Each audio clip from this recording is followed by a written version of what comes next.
Hey guys, welcome to another video.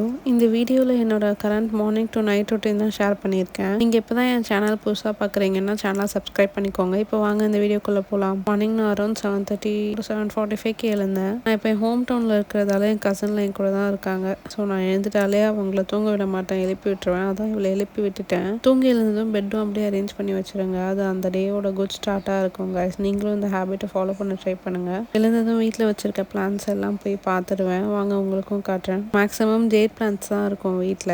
மற்ற நிறைய பிளான்ட்ஸும் என் wedding முன்னாடி வச்சுருந்தேன், like spider plant, areca palm. But எல்லாமே சரியாக மெயின்டைன் பண்ண முடியாமல் போயிடுச்சு. எல்லாரும் மணி பிளான்ட் தான் பிகினர்ஸ் ஃப்ரெண்ட்லி சொல்லுவாங்க. பட் என்னோட எக்ஸ்பீரியன்ஸில் ஜேட் தான் மோஸ்ட் பிகினர் ஃப்ரெண்ட்லி பிளான்ட். ரொம்ப ஈஸியாக மெயின்டைன் பண்ணலாம். சம்மரில் 2 days ஒன்ஸ் வாட்டர் பண்ணுங்கள். அதர் சீசன்ஸில் பிளான்ட்டில் இருக்க சாயில் மாய்ஸ்ட் இல்லைனா மட்டும் வாட்டர் பண்ணால் போதும். ஆல்சோ இது இன்டோர் பிளான்ட்னு சொல்லுவாங்க. பட் சன்லைட் இல்லாமல் ரூம்குள்ளெல்லாம் வச்சா இந்த பிளான்ட் சர்வைவ் ஆகாது. அதோட லீவ்ஸ் எல்லாமே ஷெட் ஆகிடும். டெய்லி டைரக்ட் சன்லைட்டில் மினிமம் 4 hours வைக்கணும். மற்ற டைமில் ஷேடில் வச்சா தான் ஒரு நல்ல க்ரோத் இருக்கும். நான் ஃபர்ஸ்ட் ஒரே ஒரு ஜேட் பிளான்ட் தான் வாங்கினேன். மற்ற எல்லாமே அதோட ஸ்டெம்மில் இருந்து கட் பண்ணி ரீபாட் பண்ணி வச்ச பிளான்ட்ஸ் தான். கேக்டஸ்லாம் வச்சுருந்தேன். பட் ஜேட் மட்டும்தான் என் கூட ரொம்ப இயர்ஸாக ட்ராவல் ஆகுது. இந்த ஃப்ளவரிங் பிளான்ட்ஸில் போகன்வில்லா தான் என்னோட favourite.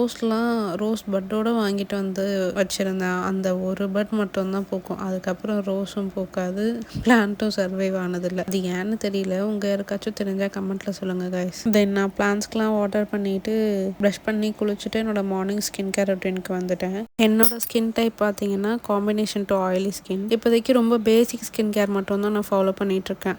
Serums and chemical peels இதெல்லாம் யூஸ் பண்ணுறதில்ல, ஸ்டாப் பண்ணிட்டேன். ரீசன் நான் லேட்டர் வீடியோஸில் சொல்கிறேன். இந்த சன்ஸ்க்ரீன் பார்த்தீங்கன்னா என்னோட டெர்ம் சஜஸ்ட் பண்ணது, அவங்க கிளினிக்கில் பர்ச்சேஸ் பண்ணது. இது ஆன்லைனில் எங்கே கிடைக்குதுன்னு எனக்கு தெரியல. சென்னையில் நான் பார்த்த வரைக்கும் மோஸ்ட் அஃபோர்டபுள் ரேஞ்சில் ட்ரீட்மெண்ட்ஸ் அண்ட் கன்சல்டேஷன் கொடுக்குற ஒரு காஸ்மெட்டிக் கிளினிக்னா அது இந்த லிவ் காஸ்மெட்டிக் கிளினிக் தான். யாராச்சும் நல்ல டெர்மட்டாலஜிஸ்ட் அஃபோர்டபுள் ரேஞ்சில் சர்ச் பண்ணிட்டு இருந்தீங்கன்னா இந்த கிளினிக் செக் பண்ணி பாருங்கள். இந்த லிவ் காஸ்மெட்டிக் கிளினிக் குட்டிவாக்கமில் இருக்க துரியா ஹோட்டல் ஆப்போசிட்டில் இருக்குது. இது ப்ரொமோஷன்லாம் இல்லை கைஸ், என்னோட பர்சனல் எக்ஸ்பீரியன்ஸ் வச்சு நான் சஜஸ்ட் பண்ணுறேன். தென் நான் ஸ்கின் கேர் முடிச்சுட்டு நைட் சோக் பண்ணி வச்சுருந்தேன். நட்ஸ் அண்ட் டேட்ஸ் சாப்பிட்டேன். இது சாப்பிட்டு முடிச்சுட்டு ஒரு 1/2 hourல பிரேக்ஃபாஸ்ட் சாப்பிட்டேன். பிரேக்ஃபாஸ்ட் பார்த்தீங்கன்னா கிச்சடி வித் கோகோனட் சட்னி தான். அடிக்கிற வெயிலில் தண்ணி மட்டும் குடித்தாலாம் பத்தாது. உங்களுக்கு இந்த மாதிரி பல்காக இளநீ கிடைச்சா வாங்கி வச்சுக்கோங்க கைஸ். இதெல்லாம் என் அப்பா அவரோட ஃப்ரெண்டோட ஃபார்ம்லேருந்து எடுத்துகிட்டு வந்திருந்தார்.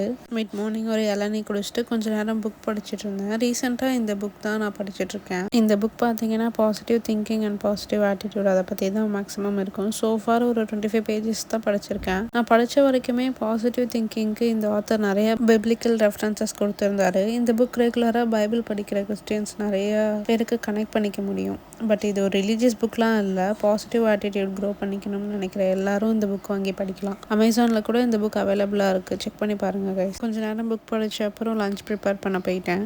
இன்றைக்கி lunch menu ghee rice and veg manchurian தான். ஒரு வியர்ட் காம்போ மாதிரி தான் இருக்குல்ல. நான் கீ ரைஸ் கூட ஒயிட் மட்டன் குருமா தான் ப்ரிப்பேர் பண்ணி ரெசிபிலாம் ஷேர் பண்ணலான்னு பிளான் பண்ணேன். பட் அன்ஃபார்ச்சுனேட்லி நாங்கள் ரெகுலராக வாங்குகிற ஷாப்பில் மட்டன் கிடைக்கல. வேறு எங்கேயாச்சும் வாங்க சொன்னாலும் எங்கள் அப்பா வாங்கிட்டு வர மாட்டார். ஸோ மெனு சேஞ்ச் பண்ணியாச்சு. நான் இந்த வீடியோவில் கீ ரைஸ் ரெசிபி மட்டும் ஷேர் பண்ணியிருக்கேன். ட்ரை பண்ணி பார்த்துட்டு எப்படி இருந்ததுன்னு கமெண்ட்டில் சொல்லுங்கள் காய். அண்ட் இதுக்கான இன்க்ரீடியன்ஸ் லிஸ்ட் எல்லாம் நான் ஃபர்ஸ்ட் கமெண்ட்டில் பின் பண்ணுறேன், செக் பண்ணிக்கோங்க. ஃபர்ஸ்ட் ஒரு ஆனியன் மட்டும் நல்லா ப்ரௌனாக ஃப்ரை பண்ணி தனியாக எடுத்து வச்சுக்கோங்க. நான் அது இந்த வீடியோவில் ஆட் பண்ணல. தென் ஃபர்ஸ்ட் குக்கரில் 3 tablespoon கீ ஆட் பண்ணிவிட்டு எடுத்து வச்ச ஸ்பைசஸ்லாம் ஆட் பண்ணிக்கோங்க. உங்களுக்கு வேணும்னா ஆயில் கூட ஆட் பண்ணிக்கலாம். லைக் ஒரு 1 tablespoon ghee and 2 tablespoon oil add பண்ணிக்கலாம். பட் கண்டிப்பாக டேஸ்ட்டில் டிஃப்ரென்ஸ் இருக்கும். தென் ஆனியன் ஆட் பண்ணிவிட்டு கிளாஸ் டெக்ஸ்சர் வர வரைக்கும் சாட்டே பண்ணிக்கோங்க. கூடவே க்ரீன் சில்லியும் ஆட் பண்ணிக்கோங்க. ஆனியனோட கலர் மட்டும் சேஞ்ச் ஆக விட்டுறாதீங்க. ஆனியன் கலர் சேஞ்ச் ஆனால் ரைஸோட கலரும் சேஞ்ச் ஆகும். Then 2 teaspoon ginger garlic paste add பண்ணிவிட்டு அதை ரா ஸ்மெல் போகிற வரைக்கும் சாட்டே பண்ணிக்கோங்க. Then 2 handful of mint leaves and 1 handful of coriander leaves add பண்ணிக்கோங்க.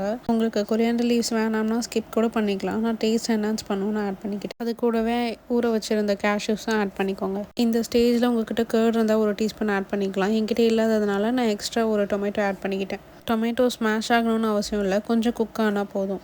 தென் இப்போ தண்ணி ஆட் பண்ணிக்கலாம். நான் 1.5 கப் சீரக சம்பா அரிசி தான் எடுத்து வச்சுருந்தேன். நீங்கள் பாஸ்மதி ரைஸ் ஆர் சீரக சம்பா ரெண்டுத்துக்குமே 1 கப் ரைஸ்க்கு 2 கப் ஆஃப் வாட்டர் தான் ஆட் பண்ணணும். நான் 1.5 கப் ரைஸ்க்கு 3 கப்ஸ் ஆஃப் வாட்டர் ஆட் பண்ணிக்கிறேன். நான் எக்ஸ்ட்ரா 1/2 கப் ஆஃப் வாட்டர் வந்து ஆட் பண்ணிக்கிறேன். பிகாஸ் எங்களுக்கு ரைஸ் ரொம்ப உதிரியாக ட்ரையாக இல்லாமல் கொஞ்சம் சாஃப்டாக இருந்தால் தான் பிடிக்கும். உங்களுக்கு ரைஸ் உதிரியாக இருந்தால் பிடிக்கும்னா 3 கப்ஸ் ஆஃப் வாட்டரே போதும்.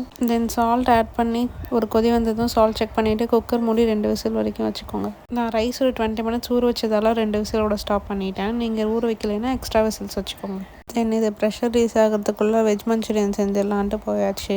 நான் கடகடன் செஞ்சதால் இதோட ரெசிபி எடுக்க முடியல கைஸ். உங்களுக்கு வேணும்னா கமெண்ட்ஸில் கேளுங்க. நான் ஏதாவது ஒரு ஷார்ட்ஸில் வெஜ் மஞ்சூரியன் ரெசிபி ஷேர் பண்ணுறேன். இதுவே நாங்கள் ப்ராப்பராக ரெசிபிலாம் எதுவும் பார்த்து செய்யலை. எங்கள் இஷ்டத்துக்கு சாஸஸ் மசாலாலாம் ஆட் பண்ணி செஞ்சுருந்தோம். பட் டேஸ்ட் நல்லா இருந்துச்சு. தென் வெஜ் மஞ்சூரியன் செஞ்சு முடிக்கிறதுக்குள்ளே கீ ரைஸ் ப்ரெஷர் ரிலீஸ் ஆகிடுச்சு. அது மேலே ஃப்ரைட் ஆனியன்ஸ் வந்து மழைச்சாரல் மாதிரி தூவி மிக்ஸ் பண்ணி எடுத்து வச்சிட்டோம். அதை எப்பயுமே ரைஸ் வந்து மிக்ஸ் பண்ணும்போது ரொம்ப லைட்டாக மிக்ஸ் பண்ணிக்கோங்க, இல்லைன்னா ரைஸ் உடஞ்சிரும். So finally ghee rice and veg Manchurian ready ஆகிடுச்சு. நீங்களும் இதே மாதிரி கீ ரைஸ் வித் சேம் மெஷர்மெண்ட்டில் ட்ரை பண்ணி பாருங்கள் கைஸ். ட்ரை பண்ணிவிட்டு எப்படி இருந்துச்சுன்னு கமெண்ட்ஸில் சொல்லுங்கள். நாங்கள் லஞ்ச் முடிச்சுட்டு நெட்ஃப்ளிக்ஸில் ஏதாச்சும் மூவிஸ் ஆர் சீரீஸ் பார்க்கலான்னு பிளான் பண்ணியிருந்தோம். ஸோ இன்றைக்கி நெட்ஃப்ளிக்ஸில் ரீசெண்டாக க்ரியோன்னு ஒரு ஹிந்தி மூவி ரிலீஸ் ஆகிருந்தது. அதான் பார்த்தோம். பார்த்துட்டு இருக்கப்பவே பாதிலே எல்லாம் தூங்கியாச்சு.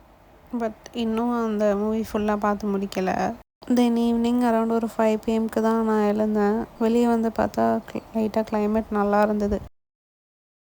அப்படியே ஒரு ஸ்நாக்ஸ் செஞ்சு சாப்பிட்டுட்டு என்னோடய கசன் வீட்டுக்கு போயாச்சு. ஒரு 3 கிலோமீட்டர்ஸில் தான் என் கசன் வீடு. அங்கே கொஞ்சம் நேரம் டைம் ஸ்பெண்ட் பண்ணிகிட்டு இருந்தோம். தென் அங்கேருந்து வீட்டுக்கு வரும்போது வீட்டுக்கு தேவையான கொஞ்சம் க்ராசரிஸ்லாம் வாங்கிட்டு வந்தோம். எப்பயும் க்ராசரிஸ் ஆர் வெஜ்ஜீஸ் என்ன வாங்கிட்டு வந்தாலும் கையோடு எடுத்து அன்பேக் பண்ணி வச்சுருங்க. தென் டின்னர் என்ன செய்கிறதுனே தெரியாமல் ஒரு வழியாக இந்தியன் ஸ்டைலில் மக்ரோனி செஞ்சு சாப்பிட்டுட்டு கொஞ்சம் நேரம் வாக்கிங் போகலான்னு வெளியில் வந்தேன். பார்த்தா நல்லா காத்தடிச்சிட்டு இருந்தது, மின்னல் வர மின்னிட்டு இருந்தது. நமக்கு தான் ரெயின் வர போதுனாலே குஷி ஆகிடுமே. ஸோ ஜாலியாக ஒரு 30 to 45 மினிட்ஸ் காற்று வாங்கிட்டே நடந்துட்டு இருந்தேன்.